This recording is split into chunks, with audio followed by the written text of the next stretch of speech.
All right, now we're moving on to the gauntlets. I've got some samples that I made before. This one's 16th century style gauntlets. We're going to be making one similar to this, but these are wearable, so we're just going to be concentrating on making more of a display version of that. Here's an early Gothic German style that I made quite a few years ago, and this kind of shows you the functionality of it. We'll eventually probably be doing an episode on how to make this style as well, but as you can see, it's got just a leather glove that's riveted or sometimes sewn or glued into place. What ends up happening with a lot of these authentic pieces are the gloves are long gone, so all you end up seeing is, like this display version here, is you'll have the fingers left, but the gloves are long gone because they just don't last very long. But they still display these in museums, just the way they are. And like I said, the gloves are long gone. I want to explain a little bit of how from the early 15th century it changed in the 16th century to different kinds of knuckles. It was a wide variety of different styles, from kind of this roped knuckle plate going across. But also what they ended up doing was, because this plate here is what riveted all the fingers pieces together, like this, and they would have it riveted, or sort of pivoted onto the actual knuckle plate. But then the Italians came up with this concept of turning this plate into the front here and attaching it to the actual knuckle part at the top there. So it became like one piece, one solid piece, and that's kind of the version we're going to be working on. Here's some early 16th century styles. This one's really quite decorative. Yeah, this is an original piece here. And this would be how it would work, and then the finger plates would have a separate plate underneath there. Here's like more the version we're doing, which is the knuckle plate is actually has the finger plates attached to them at the very bottom here. This is a really nice study piece for me to have. So again, we're going to be doing the display version, so it's not going to be wearable, but it'll be great for display. So yeah, let's start this piece. For cutting out these smaller pieces, this is a perfect opportunity for me to use up small scraps. Okay.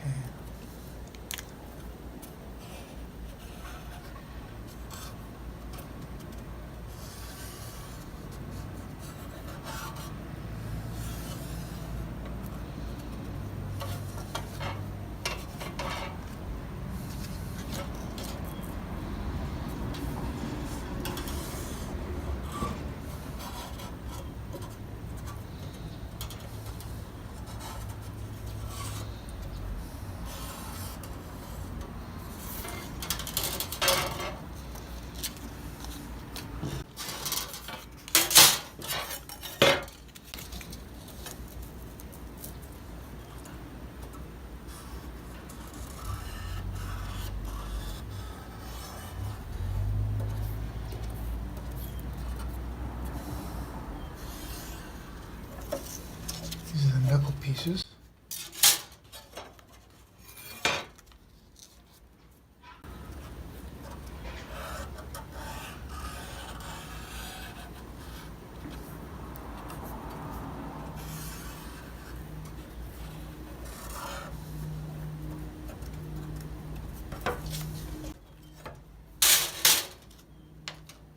Okay.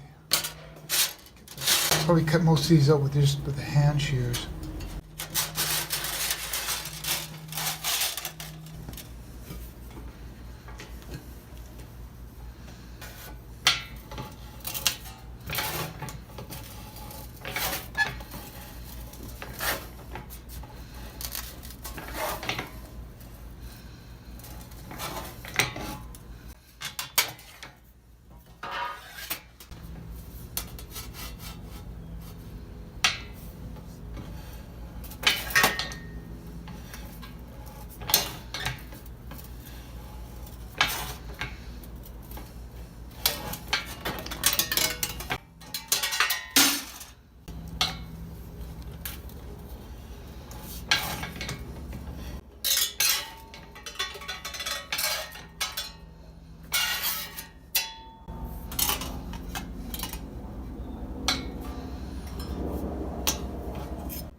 As you can see, I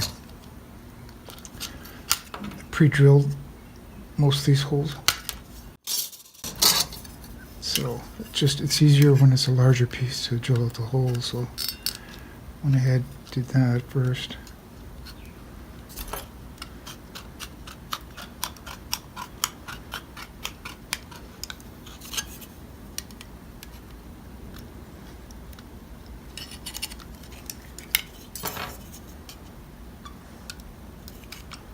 And once I'm finished cutting out all these pieces, then I gotta grind them. I also have to do the finger pieces. That'll take a while. Well, I make them all the same size, so it makes it a little bit easier, but just have to figure out how many to make. Probably at least 40 of them. Pre-drill them.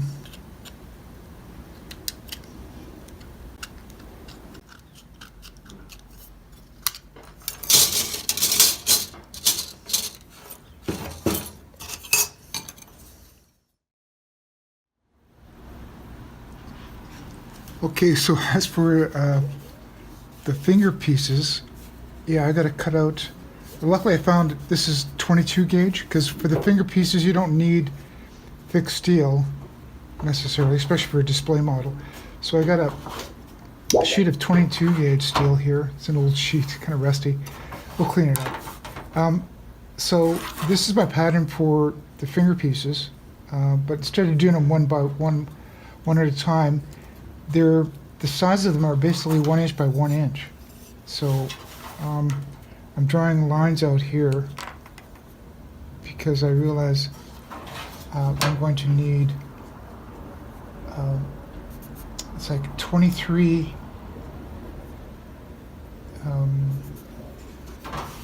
23 finger pieces per gauntlet. So I'm going to need 46 in total.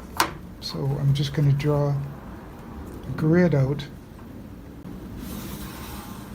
a grid here, and just get almost like just a square grid of 1 inch by 1 inch pieces.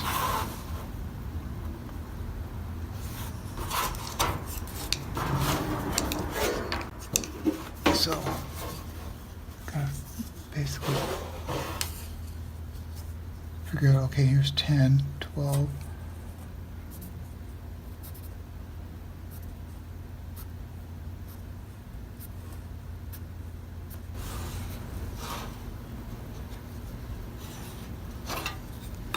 Okay, so now I'm basically going to put the rounded end on it, mark the hole. Because once I cut them out, I'll just round the edges. I gotta grind them down too, but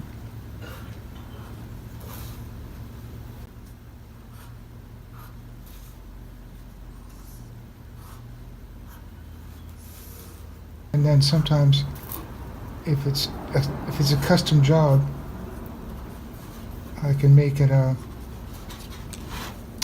you know, I could draw, like, I also make scallop versions of this, like this. You know, so I could do different versions, but as a general rule, this is the basic style we're doing. It's just the tips of the fingers are round. So yeah, as you can see, I'll just kind of carry on with this. Then I'm going to pre-drill them.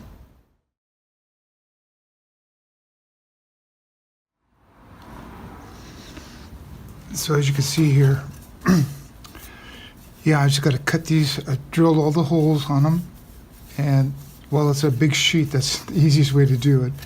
And then now I'm just going to cut them into strips, and then individually cut out all the little finger plates.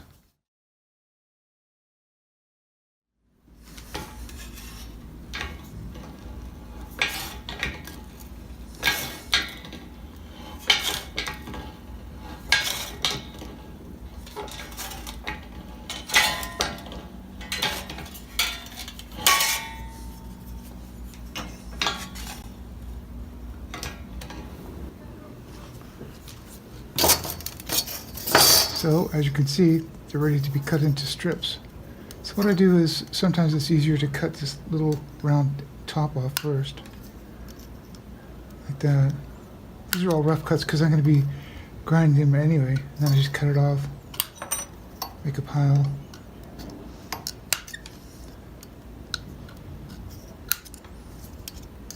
Just do them one at a time. Yeah, it's definitely easier to cut the rounded ends off now.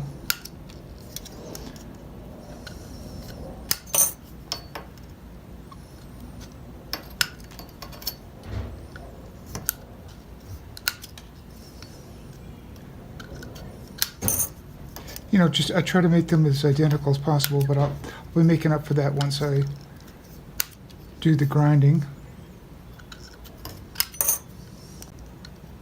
As I do it, like I drew this one out here, so like if I'm going to do a skeleton version, I'll do that right now. Which I've made these in different styles like that.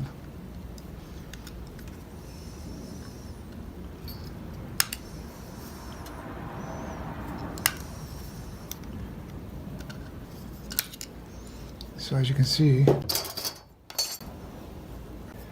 look as close as, make them look identical as possible. But also that's what kind of gives it a interesting look when you make things by hand. Is you know, they have its own personal sort of handmade look to it. There. Okay, I just gotta keep at it.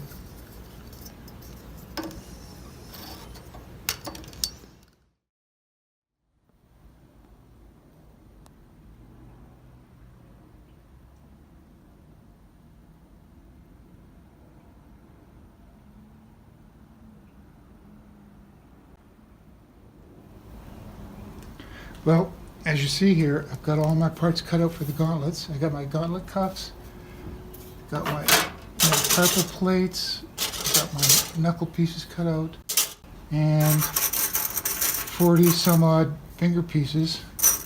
So now I gotta basically do the sanding and get everything prepped for shaping. So guess what I'll be doing until the sun goes down.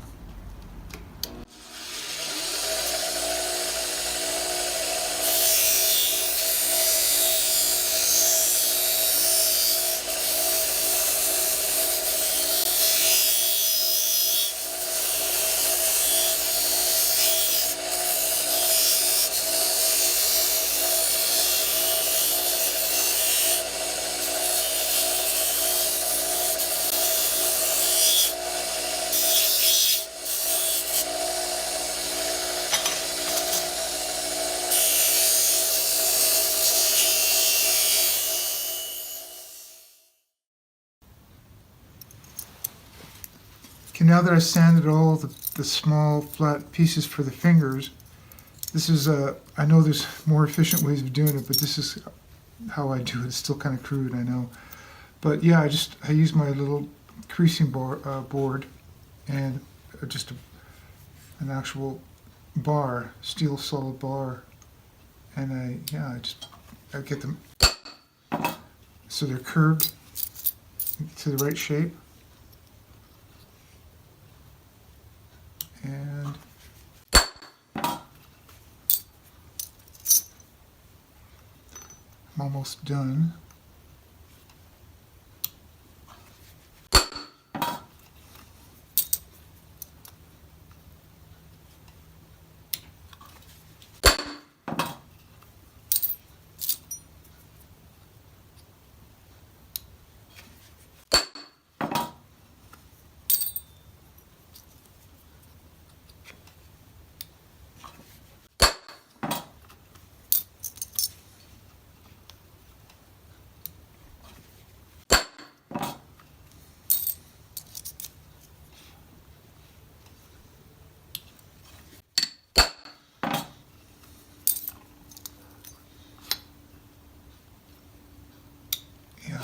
I know.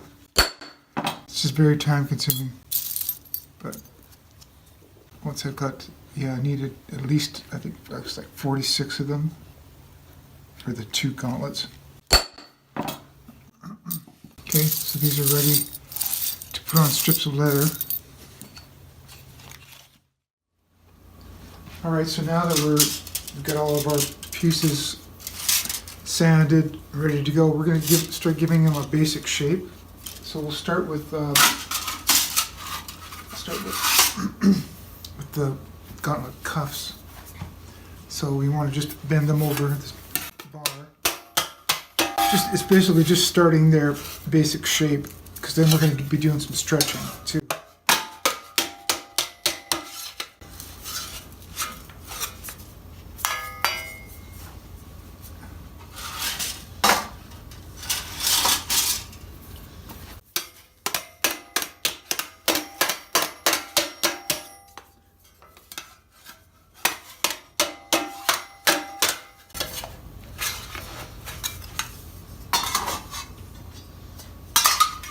Okay, and then for the metacarpal plates, I'm doing them all at once, all together, so I'm kind of sandwich them in the right order. I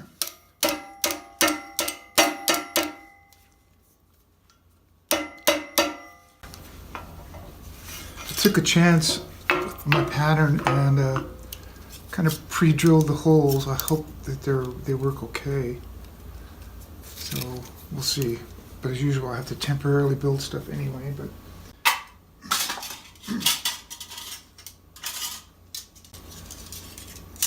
okay.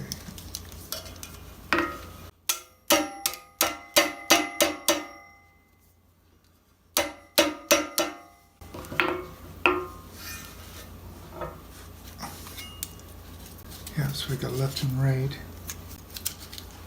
and then. For the knuckles and thumbs, we can't really do any basic shaping because we're going to be doing a lot of hammering, so we've got to do some stretching for these. So everything's starting to a stage where we can actually start hammering it and start shaping it. Okay, so yeah, we'll start these gauntlets from the cuff going forward. So. With most historical looking ones, they usually have a flaired cuff on them, they're very flaired edge. So we're going to do that. We're going to stretch the metal.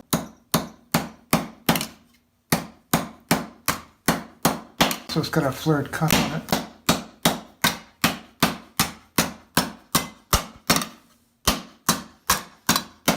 We would do our initial stretching on soft wood.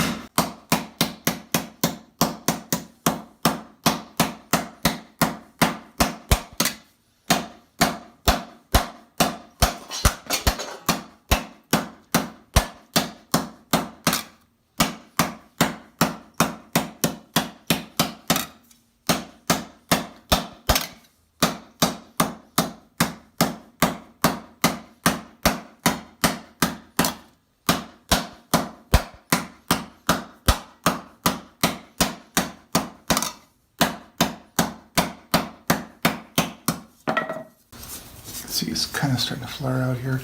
So that was kind of like my first pass. I'll do the other cuff, do the same amounts. That way I got some consistency as far as the look.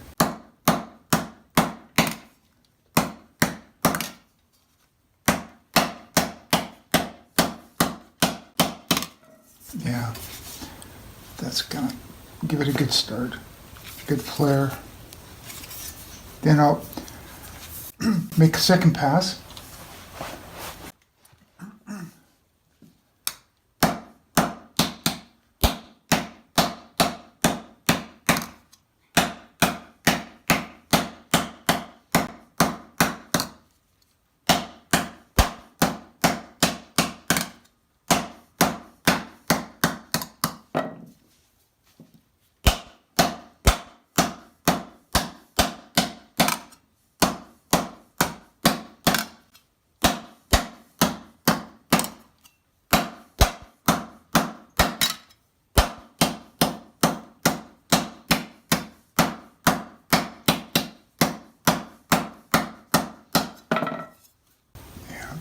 More.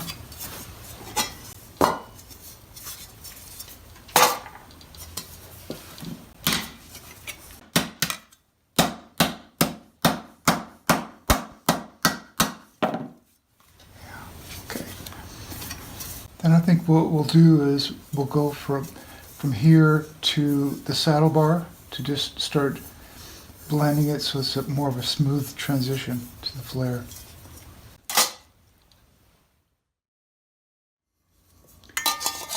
Okay, so now we're going to smooth out the stretching.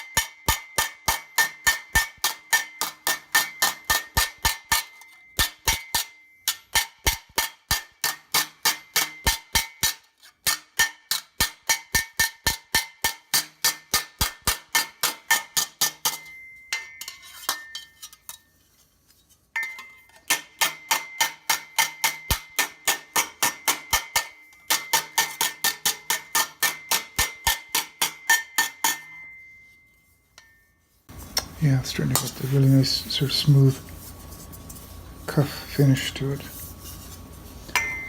So whatever we do to one, we got to do the other.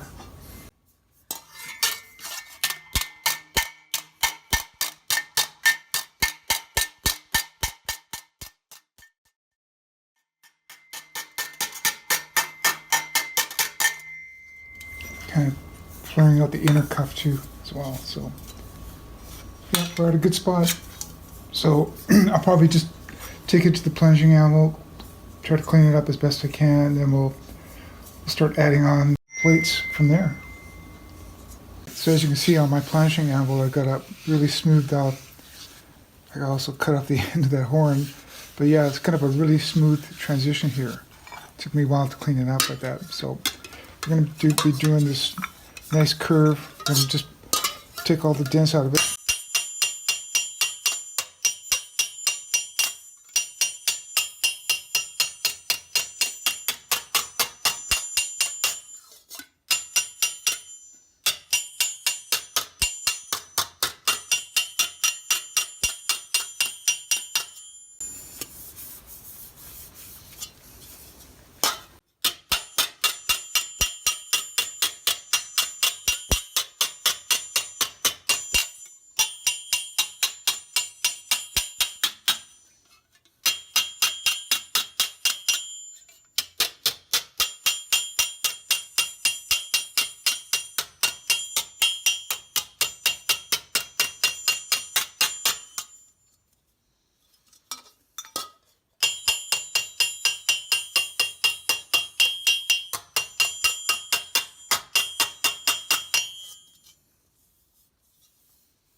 Yeah, we're going to get it to a stage where we'll just do a quick cleanup. It won't be the final cleanup, but it'll be basically a nice sanding to get it down to a smoother finish.